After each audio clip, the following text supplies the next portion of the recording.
Hello, friends. This is Dave Hurwitz, executive editor at ClassicsToday.com, here to talk about the symphonies of Franz Schmidt. That's the S-C-H-M-I-D-T,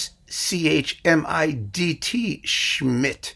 Not to be confused with Franz Schmidt, S-C-H-M-I-T-T,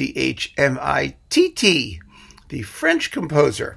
But, they all sound the same. No, I'm just kidding. Specifically, this version here that just came out featuring Paavo Järvi with the Frankfurt Radio Symphony, the complete symphonies, and the intermezzo from the Opera Notre Dame. Now, Schmidt was a cellist with the Vienna Philharmonic. His years were 1874 to 1939. He was the cellist when Mahler was the conductor. Apparently, they didn't get along terribly well. Ooh, isn't that fodder for the gossip columns?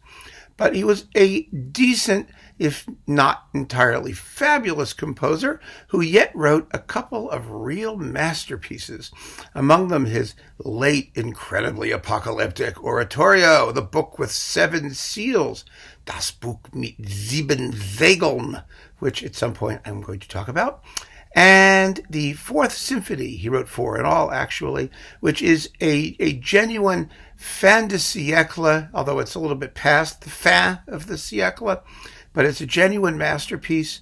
And the Second Symphony, which is one of those big, hairy, sort of gorilla-type, excessive, bloated, late romantic pieces of schlag, as they say in Vienna, which is not exactly, a household word. Very difficult technically, but fun to listen to. Then there are the First and Third Symphonies, which are, the first is his First Symphony, and he sounds kind of like Wagner and Bruckner and Schubert and Schumann and all those people. It's very Viennese. It's also very long, considering its material. It's possibly the longest of all of them, believe it or not, and the least interesting. And the third, which was composed in 1928 for that Schubert competition sponsored by, I think it was Columbia or something like that, to write a piece commemorating the 100th anniversary of the death of Schubert. That was the competition that Kurt Atterberg won for his wonderful Sixth Symphony that was subtitled the Dollar Symphony because it won the first prize. And it sounds totally unlike Schubert and totally like a nice, colorful, romantic, modern symphony by Atterberg.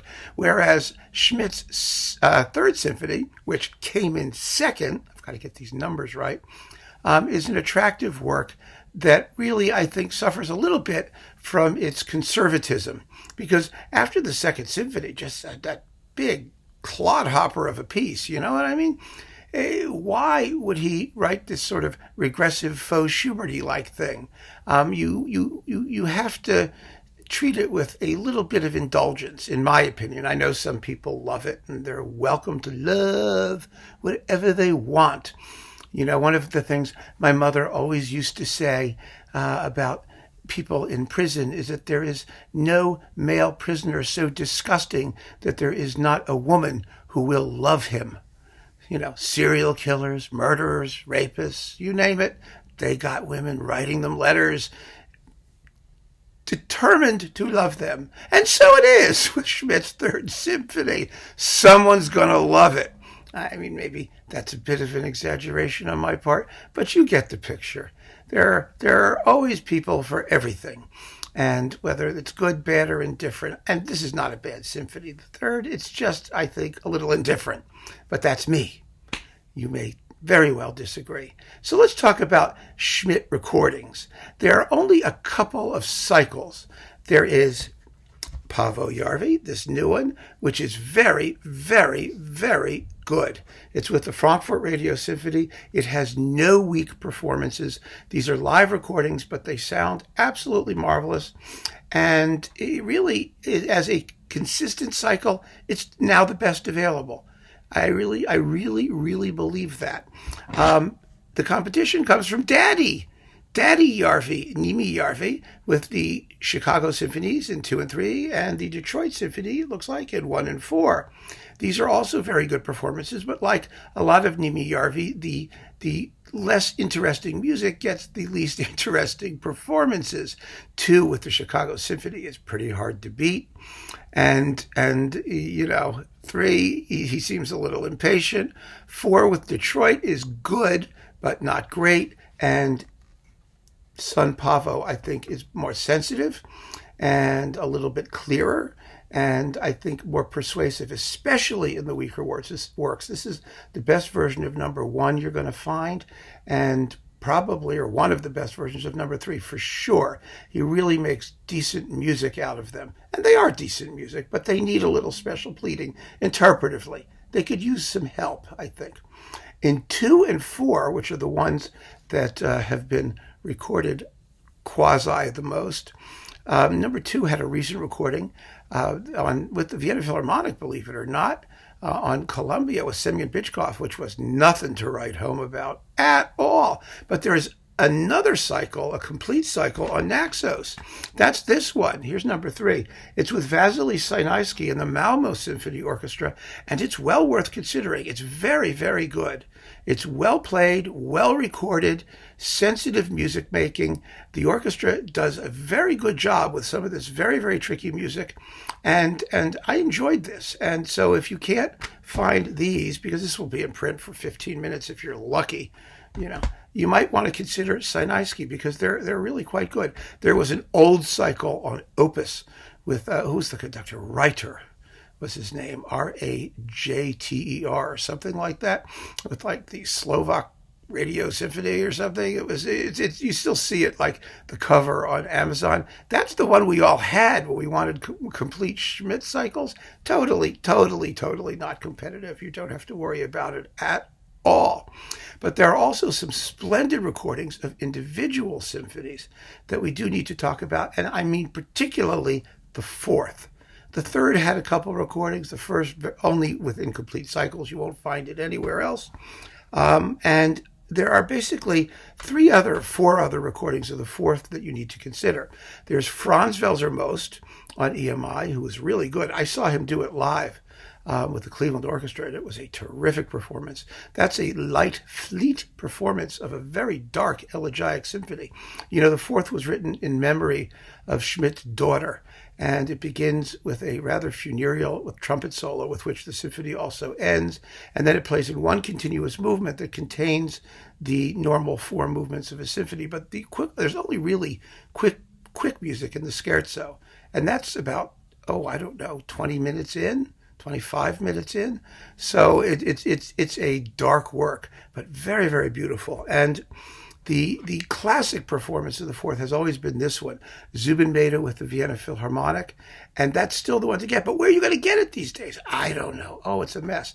I mean, it's obviously not in the Mehta LA box. They left it out of the Mehta Symphony box. Here it's on a twofer with Mahler's Second Symphony, but Mahler 2 has been since reissued on a single disc.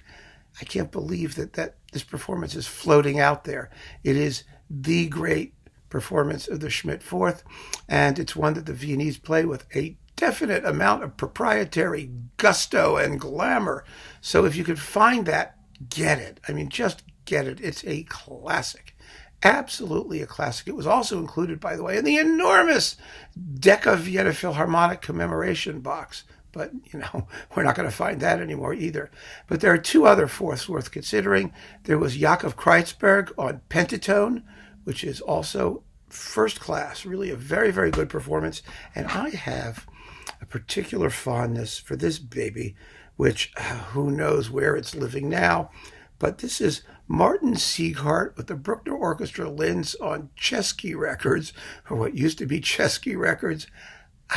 I don't know where it went. It's coupled with the unusual Bruckner 4 pieces for orchestra, which are 3 pieces for orchestra plus a march. Either way, it's 4. Completely uninteresting and totally forgettable music by the young Bruckner, or the middle-aged pre-symphonic Bruckner. But this performance of the 4th with the Bruckner Orchestra Linz is really a smoker. It's really hot and worth considering. But I do want to return to this, which is the subject of this talk. Now, Victor Carr at ClassicsToday.com reviewed this set very perspicaciously, and I recommend that if you're curious, you go and read that review, because I think it's a very, very good summary of the pluses and minuses of this set. And the minuses are very, very few. A little cloudy sonics in the Second Symphony, perhaps, but a beautiful, beautiful set overall.